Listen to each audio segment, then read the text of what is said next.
Good morning. How's everyone doing this morning? I hope that you're refreshed by being able to sing together and just come together and worship the Lord and fellowship and all those types of things.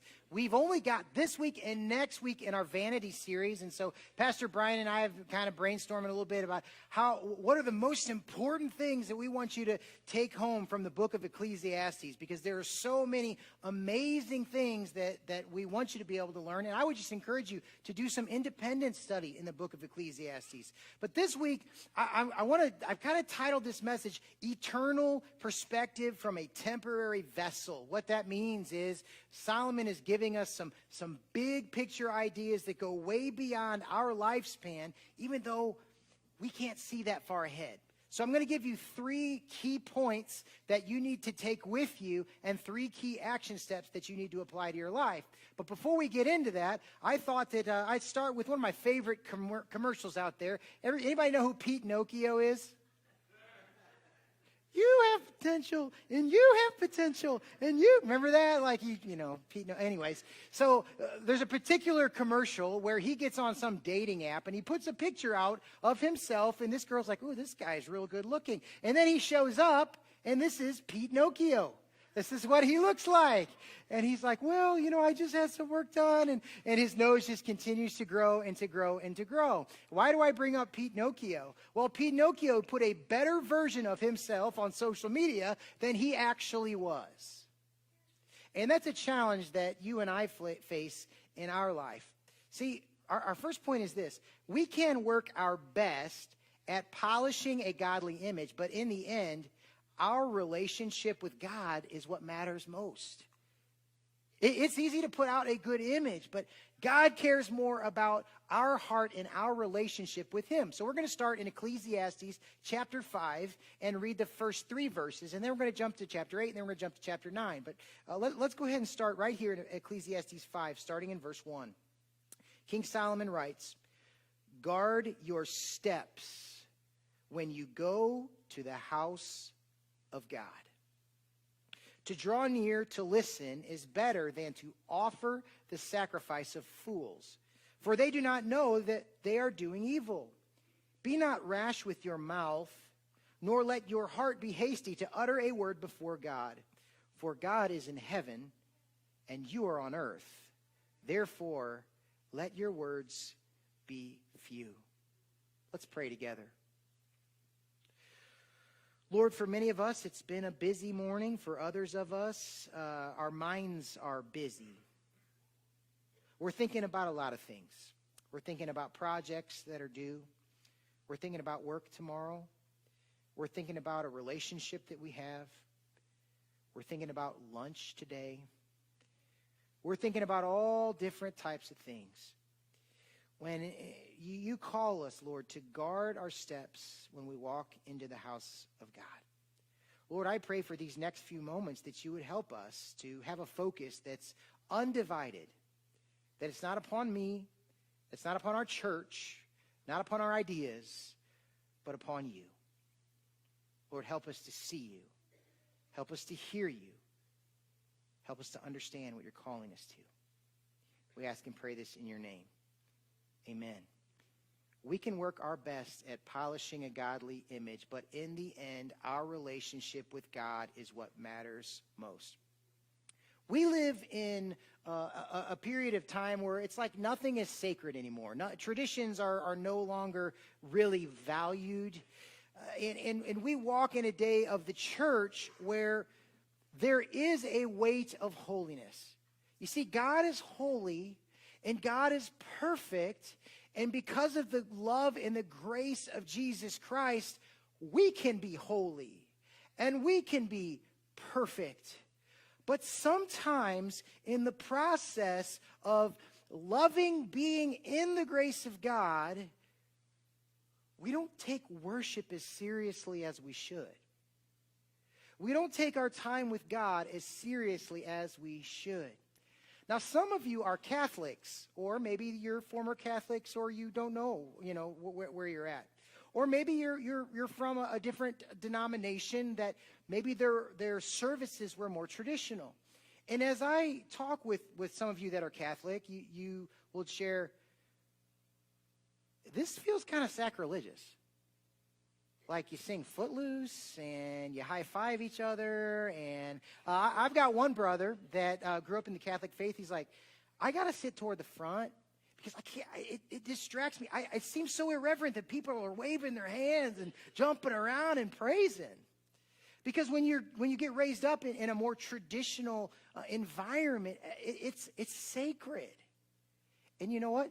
Sacred is a good thing. Sacred means there's a value to it. But the challenge is when we try to make things look sacred when in our hearts we're really not that sacred. And so that's the challenge. See, we're free to worship however we would want and pretty much to wear what we would want. You don't have to dress up to go to church anymore. We've got drums and guitars and freedom and all of those things. But sometimes, does it ever feel like we could be too casual? I'm not talking about a worship style. I'm talking about our hearts.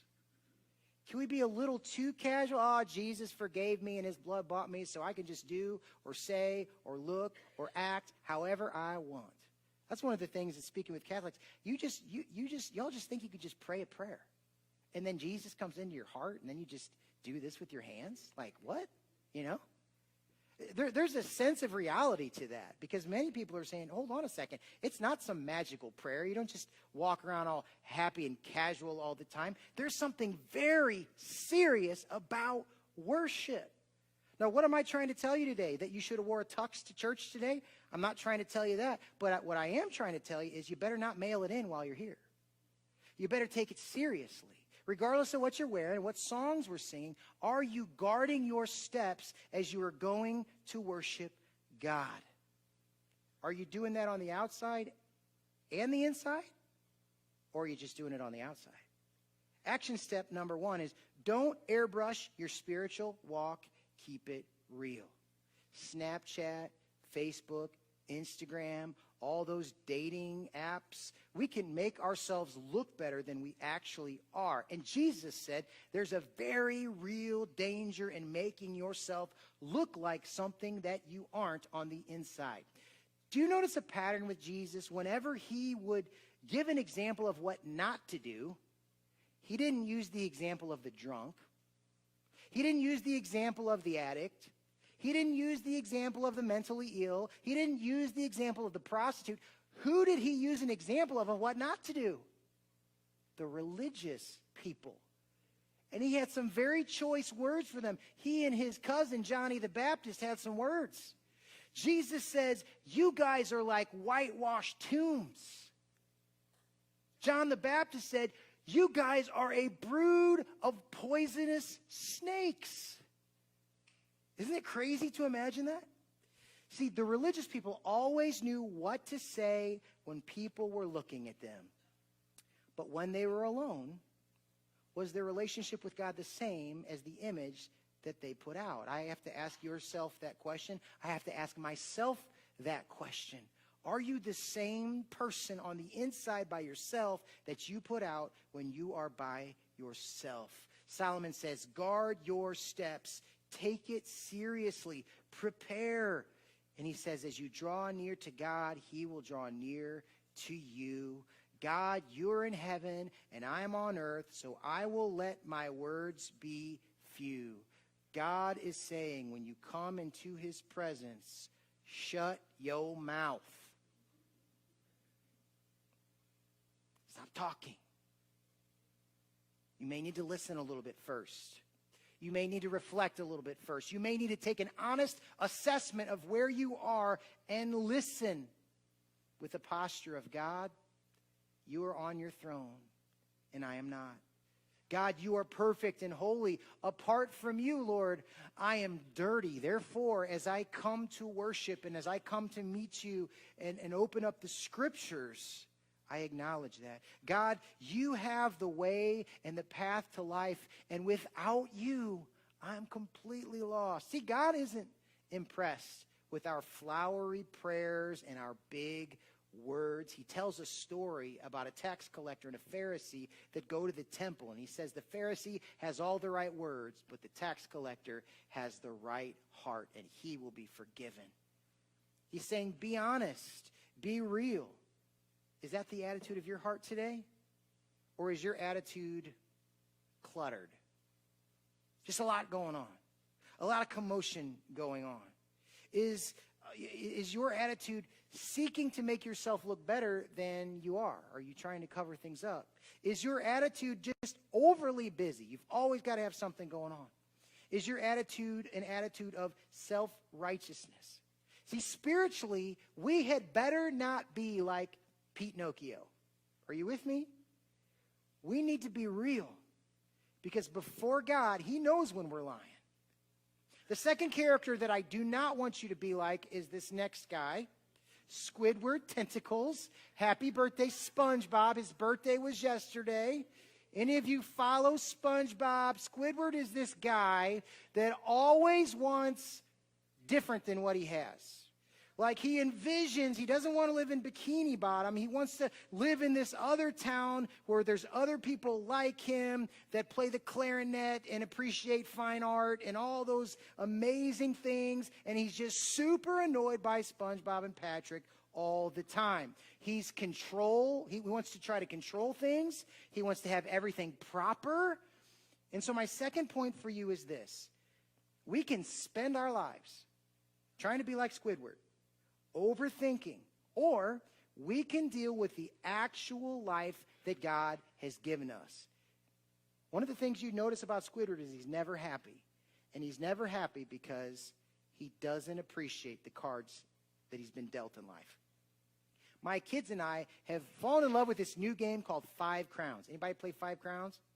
Anybody here? A couple of you like the game 5 Crowns. Some of you might play rummy, you might play poker, you might play some type of a card game, and the cards are dealt, and you look at your hand, and sometimes you get excited, but other times you're like, how do I make sense of this?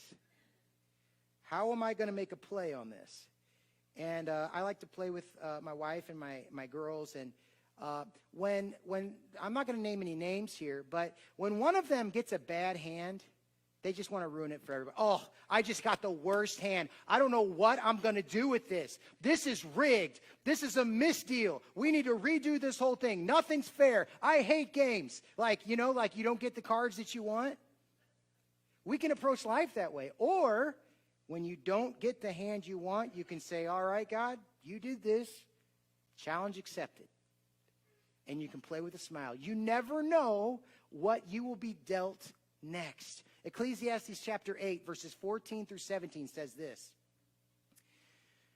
There is a vanity that takes place on earth, that there are righteous people to whom it happens according to the deeds of the wicked, and there are wicked people to whom it happens according to the deeds of the righteous.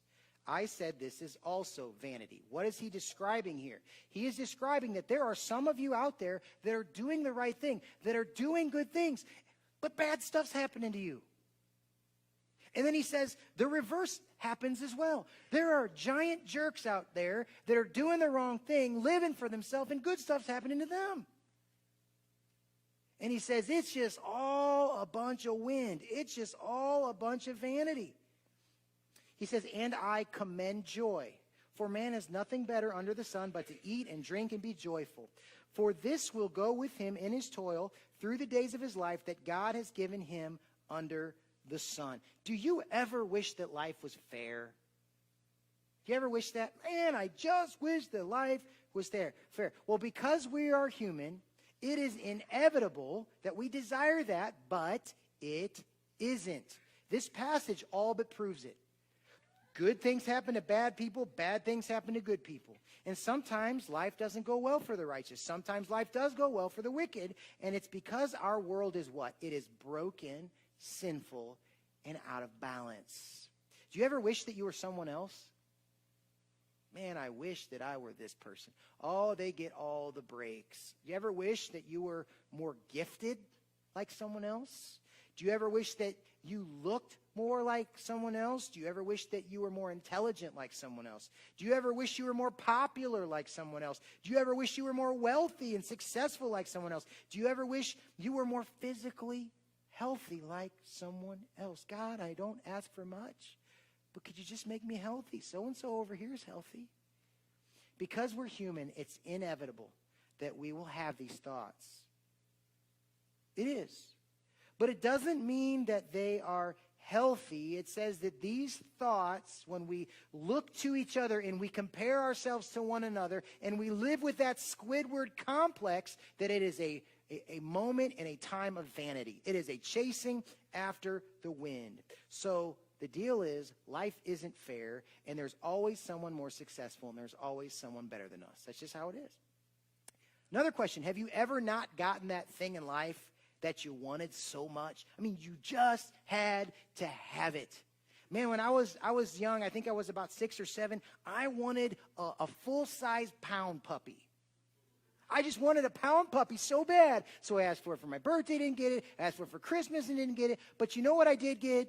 I got the $2 or $3 pound puppy you got at Hardee's when you buy a value meal. That's how I got a pound puppy.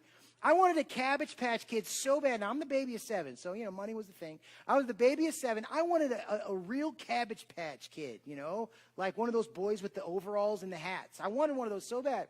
So what did my mom do? She bought a Cabbage Patch head and sewed me a generic Cabbage Patch Kid, okay? That was the kind of life I had. I had to have those things, and as a kid at Christmas and a kid at our birthdays, we want these things. We think we need to have them, and we don't get them. But it only gets worse, doesn't it, with adults and adulting and the expectations that we have?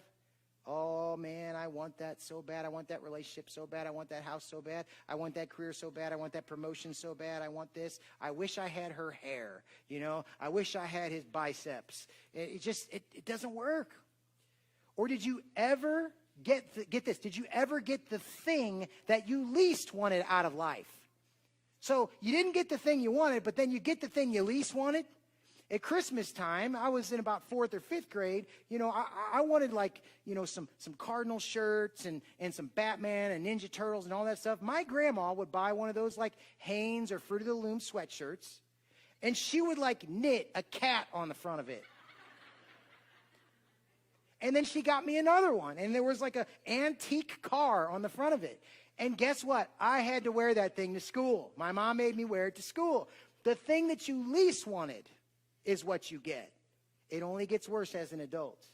Oh, man, I don't want that. I don't want that. I don't want that diagnosis. I don't want that situation in my life. I don't want that person in my life. And things come into our life that we don't desire. What should we do about it?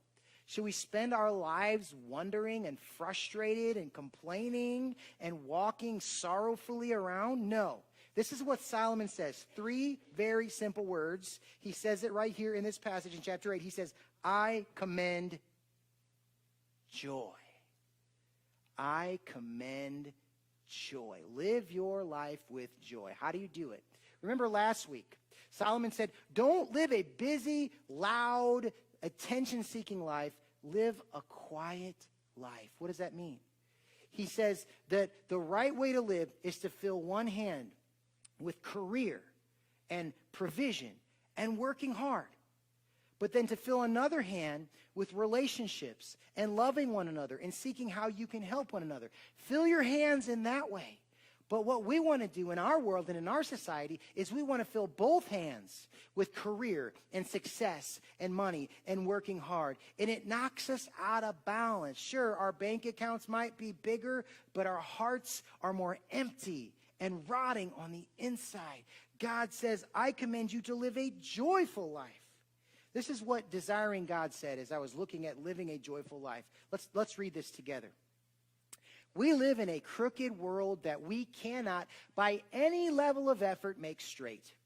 Unstable jobs, orphans, judicial corruption, blown tires, broken legs, sex trafficking, leaky faucets, failed adoptions, monthly bills, envy, project deadlines, rainy vacations, broken marriages, chronic back pain, pride, pornography, slippery roads, severed relationships. Y'all are getting into this. I like it. Selfishness, racism, bee stings, abortions, and the ever-present death of loved ones.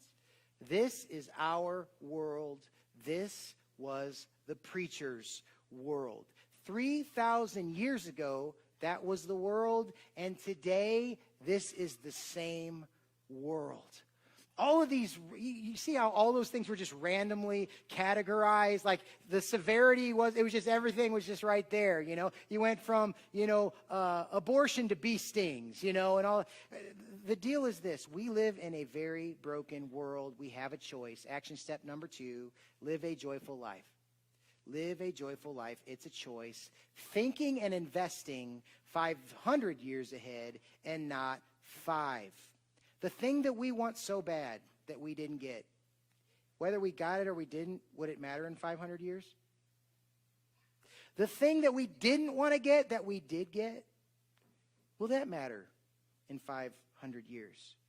The day-to-day operation of life can have a way of sucking all the joy in life that we have left. The only solid anchor of joy we can cling to is the truth of Jesus Christ. I'm getting to know a guy named Rick Gray. He's another volunteer at the prison. He attends our church, and he runs an organization called Constructing Futures. And this is such a cool organization. So what Rick does is he hires guys that get out of prison, and he mentors them, and he gives them a job. So he mentors these guys. He helps them set up their life. And then what do? They go to work rehabbing old houses and revitalizing neighborhoods. How amazing is that? You're like killing 2 birds with 1 stone. You're rebuilding lives and you're rebuilding neighborhoods. It's such a powerful thing. But guess what? Every day is not like Disney World. It's the complete opposite, actually. Imagine having a workforce of all people that have just gotten out of prison and helping them manage through life. While at the same time, you got business to do. This past week, Rick was saying that everything was going well with the project, and then all of a sudden some things were falling through on the house that they were wanting to sell, and they weren't working out, and he was fretting a little bit. He was concerned about it. He texted out some of his brothers in Christ for us to pray for him, and then I talked to him the other day, and things were working out, and this is what he said. He said, when we think about it eternally, it brings hope. He felt like his life was just totally against the wall here. You know, the finances, the deadlines, the payrolls, all those things that we have to meet in our life. And he's like, I just had to realize God was allowing it to happen. I had to let it go. And I had to start thinking eternally. I had to stop thinking about how am I going to manage and have my best moment here. Isn't that so true? Because when we look at our circumstances, the circumstances look bigger than God. If you spend your entire life in ministry, just looking at the circumstances, watching the news and going through the motions of life, if you just look at the circumstances seem bigger than God. But if you learn to look to God first, the circumstances seem smaller and your God seems bigger. Are you with me on this? And that's what God is saying that we need to do. Live joyfully. Not for the 5-year plan, but for the 500-year plan. I've got one more example of how not to be. It's this next slide. This picture, have you ever seen this? Cryogenics. They've done some studies on it I believe in Europe, kind of on the other side. Some people have enough money and enough resources, and they love their life so much that they literally want to become a popsicle so someday they can come back later and live forever. Well, when there's more technological advancements and all those, I started to research it a little bit. And I'm like, these people are wrapping themselves in foil just like I wrapped my 2-day-old Emo's pizza from the other day. They're literally treating themselves like leftovers. It's crazy. And they're spending millions of dollars trying to preserve their life. My third point is this. No matter what we do, mortality is inevitable. You're going to die. You're going to get old. Sure, you can go Botox until you're sleek and tight and shiny everywhere in your body if you want, but mortality is inevitable. This is what it says in Ecclesiastes chapter 9. But all this I laid to heart, examining it all, how the righteous and the wise in their deeds are in the hand of God. Whether it is love or hate, man does not know. Both are before him. Now check this out. It is the same for all. Since the same event happens to the righteous and the wicked, to the good and the evil, to the clean and the unclean, to him who sacrifices and him who does not sacrifice. What is he saying? To those people that are living a good and godly life, and to those people that are living a life for themselves, we all have the same event. What's that event? We gonna die. As the good one is, so is the sinner. And he who swears is as he who shuns an oath. This is an evil, the brokenness of our world. This is an evil in all that is done under the sun, that the same event happens to all. Whether we live a great life or a not so great life, one of these days we're going to pass on. But there's hope. Check out the next verse. It says this: but he who is joined with all the living has hope. For a living dog is better than a dead lion. For the living know that they will die, but the dead know nothing, and they have no more reward, for the memory of them is forgotten. What is Solomon saying? He is saying that whether we live a good, joyful life for God or a self-centered life, our physical bodies are going to do the same thing. We're going to die, and we're going to end up as some sort of fertilizer. And then he makes this comparison that I find fascinating. A living dog versus a dead lion. Now, a dog in and of itself does not have the impact and the power that a lion has. And outside of humanity, the lion is what? Top of the food chain. And wild dogs, they're somewhere a few levels down. These wild dogs are going to eat whatever the lion decides he doesn't want to eat. He's got to feed on the scraps, because when the lion comes as the king of the jungle, those dogs better run. Comparing a dog to a lion is kind of like comparing the talents, the success, and the earthly success of one person to another. Think about that. That lion is that successful, attractive, charming CEO or celebrity. And the dog is the shift worker that works and lives paycheck to paycheck to support his family. When the CEO celebrity dies, guess what? It's not going to matter anymore. Sure, they may have had a higher status on this earth, but when they die, guess who else is going to die? The dog. You're on the same level. Their success of the lion and the impact are over. So here's hope for you. Some of you are like, man, I want to be a lion. We all want to be a lion, don't we? Rah, we want to be that lion. But some of us, we're just old dogs. We're just dogs. But check this out, dog. While we are alive, we can still have an impact. Some of you are like, oh, I'm not that talented. I'm not that smart. I'm not that good at leading. I don't have the resources. I don't have the whatever. I just can't do it. I don't believe in myself. Here's the deal. You have a purpose. You have an opportunity to make an impact. Everybody wants to be a lion, but I think we need to have more of y'all that are willing to be dogs. And when I say dogs, I'm not just saying dogs. Y'all need to be up dogs. Go ahead, ask me. Hey, what's up with you? We all need to be up dogs. What is Chris's definition of an up dog? Check this out. An up dog for Jesus is a simple, everyday person seeking to make an impact for God in simple, everyday life. I want you to think about this. If you could learn to be mission-minded and God-centered as you teach your class at school, as you prepare food, or as you take orders as a waitress, as you guide traffic, as you protect your city, as you process insurance claims, as you sell houses and cars, as you move dirt around, as you stock a grocery shelf, or you cashier at a grocery store, as you run the internet, as you work at a bank, as you work at the mall, as you put out fires, as you counsel, as you work to heal people, as you perform music, as you work accounting or administration, or as you serve in the military, or as you serve in the area of law or finance or philosophy or whatever it might be. What if all of us as dogs go out and do this with a mission-mindedness and a God-centeredness? It would change our world. It really would. Here's the cool thing about a pack of up dogs, all right? A pack of dogs, if you got enough of them and they're hungry enough, they could actually take down a living lion. They can take down a living lion. I've seen it because I've watched National Geographic a few times in Animal Planet. It can happen. Lions are limited. So are we. But we are connect. We are connect. Connect's not an organization. Connect is you.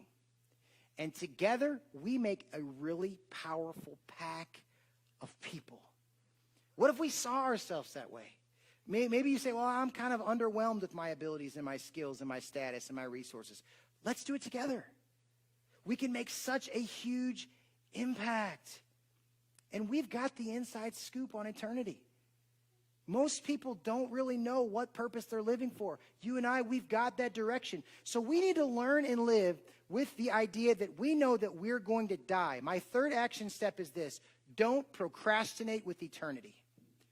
Don't procrastinate with eternity. We all need to know and learn and understand that our 5-year plan, our 10-year plan, our 20, our 50-year plan, all those things aren't going to matter in 500 years.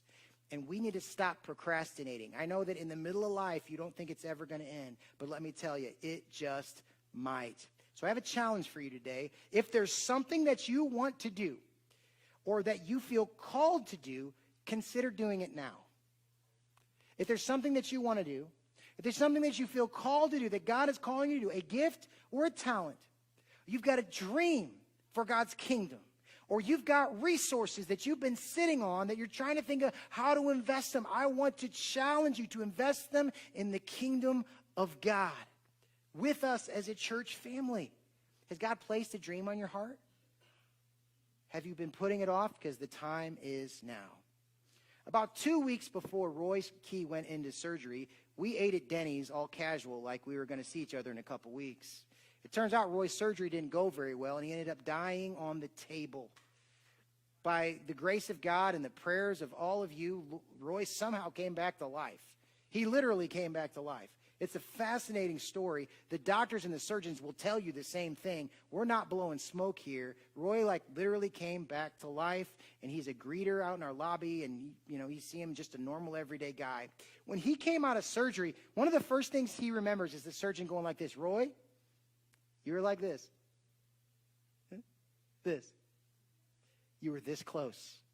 You were this close to dying. You know what the surgeon said? Roy, you were so lucky that on the way home, I think you might want to buy a lottery ticket because you'll probably win. And if there's anything that you ever want, like if you want a bigger boat, you want a mansion, or you just go buy it, okay?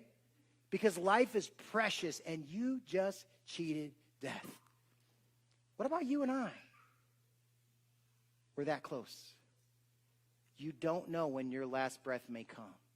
You don't know when it all might end. So what is keeping you from pursuing your greater purpose now instead of later?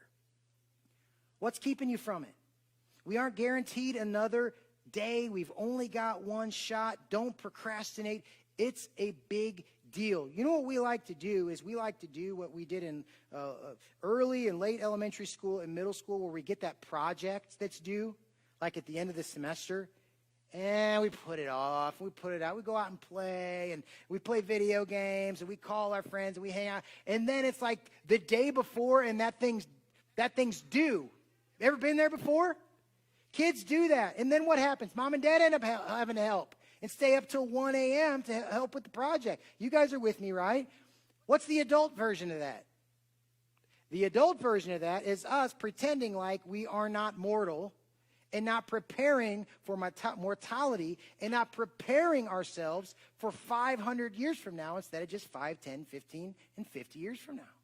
So I want to challenge you with that. Don't procrastinate with eternity. Keep it real. Live joyfully, and don't procrastinate. I want you to take a moment to reflect right now. We're going to invite the band to come up. We're going to sing one more song. But I want you to think about these 3 incredibly important factors that we've all got to process, that we've all got to think through, and we've all got to open up our hands and say, God, what is it that you want me to do? Some of you today, you're not guaranteed another day. You need to choose and say, today is my day to follow God.